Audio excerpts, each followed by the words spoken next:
The rain was pouring hard that evening, painting the city streets in a blur of reflections.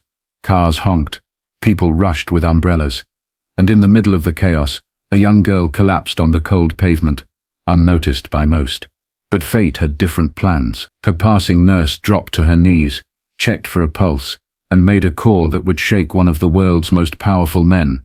"Sir, this is Nurse Emily Carter. Your daughter, she's lying unconscious on the street." On the other end of the line, a billionaire froze. For the first time in years, his fortune, power, and empire meant nothing.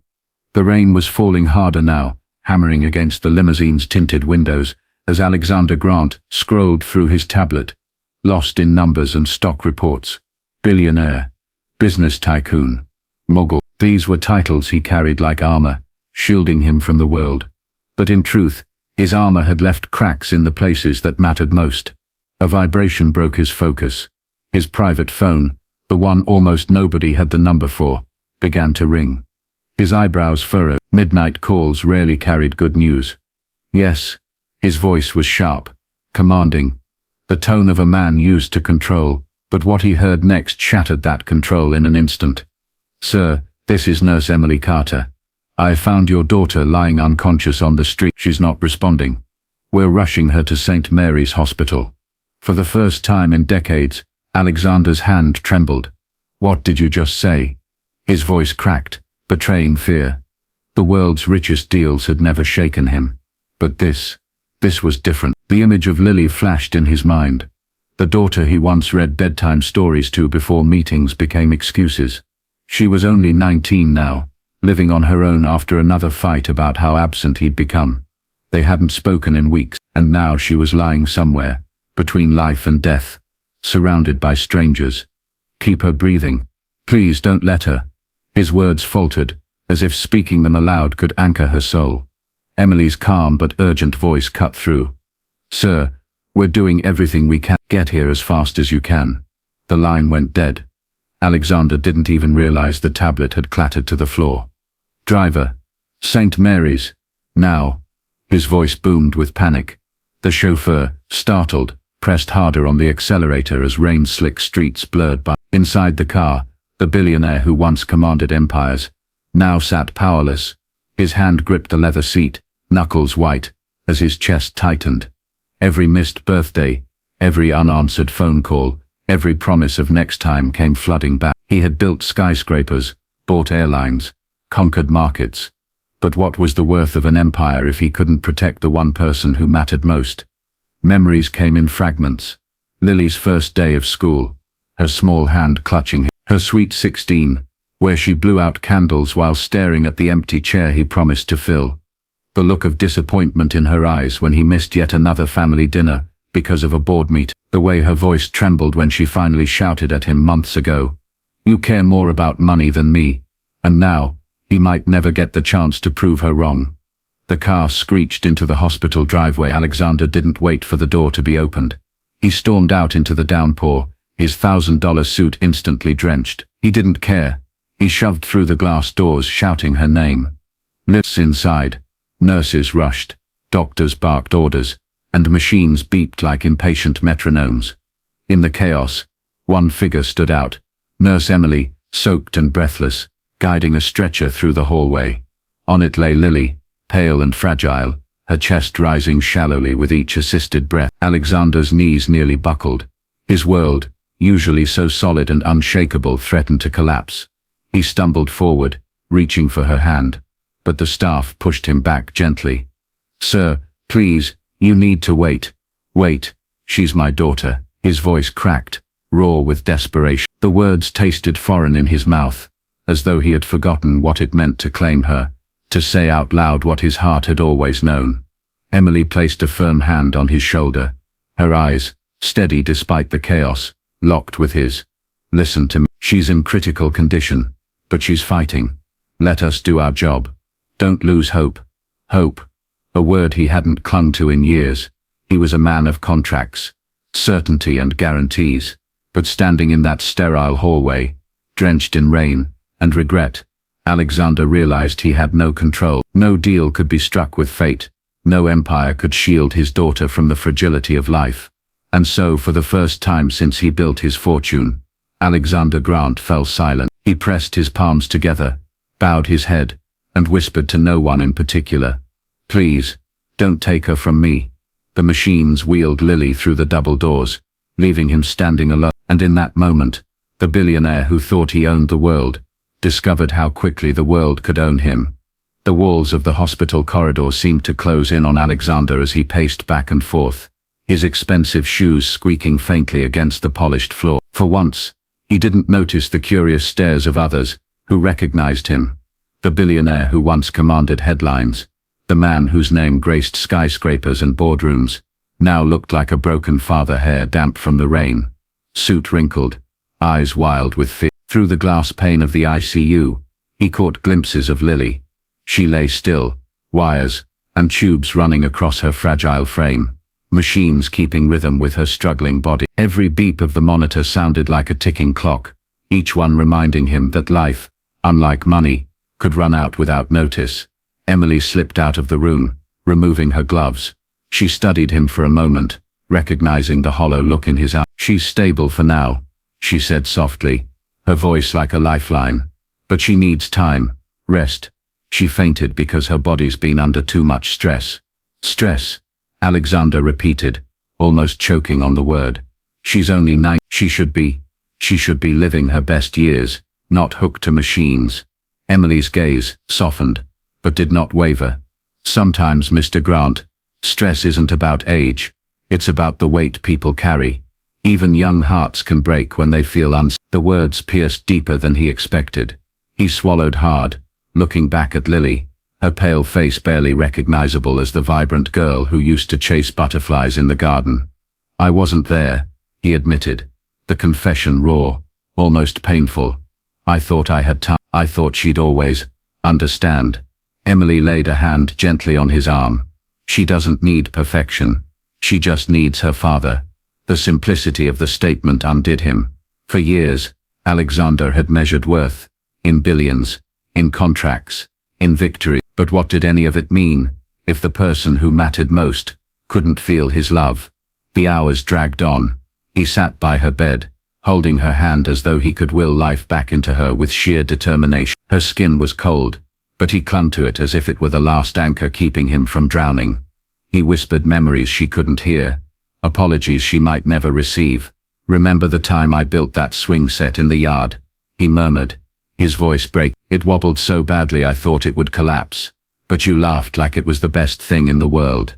God, Lily, I missed so much after that. I should have been there.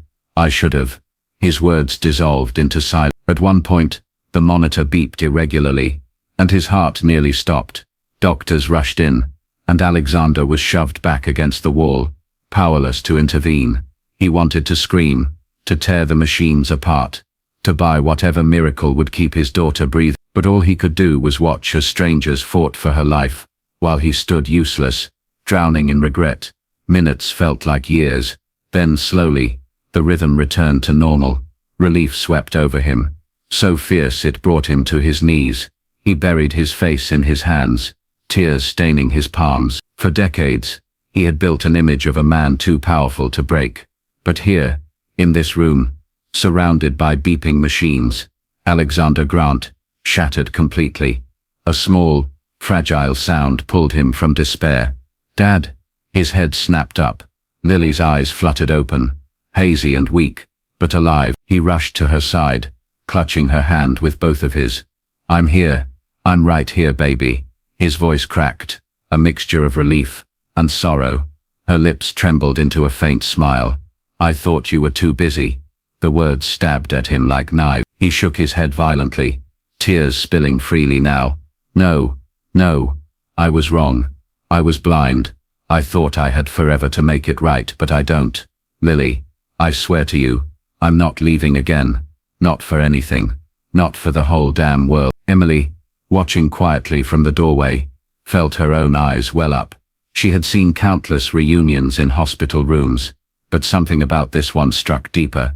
This wasn't just about a girl recovering. It was about a man rediscovering what it meant to love. Lily squeezed his hand weakly. "Promise." Alexander leaned down. pressing his forehead to hers, his voice trembling with a truth he had never spoken so openly. I promise with everything I am. You are my world. I just forgot for a while, but I'll never forget again. Her eyes slowly closed, this time not from weakness, but from rest. A peace settled over her face, and for the first time in years, Alexander felt peace too, not from the empire he built, but from the fragile hand he held, still warm in his own. Morning light spilled through the blinds of the hospital room, soft and golden, as if the sun itself wanted to ease the weight of the night before.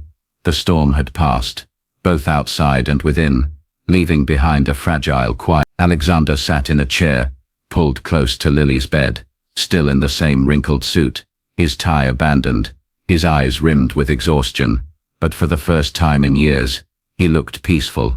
He hadn't left her side once. Lily stirred, her lashes fluttering open. A faint smile spread across her pale face when she saw him there. "You're still here," she whispered, her voice hoarse but steady. "I'm not going anywhere," Alexander said firmly, his large hand tightening around hers. "Not ever again." Tears welled in her eyes, but this time they weren't from pain. They were from the relief of finally being seen. I thought you'd leave once work called." His chest ached at her words. How many times had she watched him walk away with that same excuse? He brushed a strand of hair from her forehead gently. "Work can wait. You can't. You are my priority now, Lily. You always should have been." Emily entered quietly, holding a clipboard, but paused at the sight of them. She smiled softly and spoke in a low tone. "Vitals are improving." "She's going to be okay." Alexander exhaled deeply, gratitude flooding through him. "Thank you, Emily. You saved her life." Emily shook her head. "No, sir. I just did my job. The real healing will come from you." Her words hung in the air, heavy with truth. Lily squeezed her father's hand, her voice faint. "Dad, can we start over, like before, when it was just us?" His throat tightened. He nodded, unable to keep his tears from falling. "Yes, we'll start over. I'll be the father you deserve. No more broken promises. No more empty seats. Just us, like it should have always been." She smiled, her eyes closing again, but this time in comfort. Alexander sat there, holding her hand, as though letting go would break the fragile thread that bound them together. Later that day, reporters somehow caught wind of his presence at the hospital. Cameras waited outside, eager for a statement from the man who rarely showed vulnerability. His driver urged him to slip through the back exit, but Alexander shook his head. "No, not this time. Let them see." When he stepped outside, the flashes of cameras lit up, questions fired like bullets. "Mr. Grant, is it true your daughter was hospitalized? Will this affect your company's future?" Alexander raised a hand, silencing the chaos. His face, usually cold and unreadable in public, now carried the rawness of a man who had walked through the fire. "Yes, my daughter was in the hospital last night, and I realized something the world needs to hear."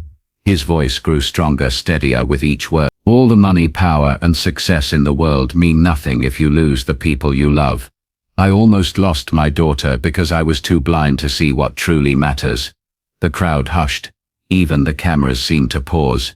"So here is my answer," Alexander continued. "I will be stepping back from certain business responsibilities. I will be funding new initiatives to support hospitals, nurses, and families who fight these battles every day. But most importantly, I will be a father first, a businessman second." Gasps rippled through the crowd. The billionaire who once embodied relentless ambition now stood before them, humbled, transformed. He turned, walking back into the hospital with his head held high, not with the pride of wealth, but with the strength of love. That evening, Alexander sat again beside Lily, who was stronger, color returning to her cheeks. She looked at him curiously. "Why did you tell the reporters all that?" He smiled gently, brushing her hand. "Because it's the truth, and I want the whole world to know. No empire is worth building if it costs me you." Her eyes glistened as she whispered, "I love you, Dad. I love you more, Lily.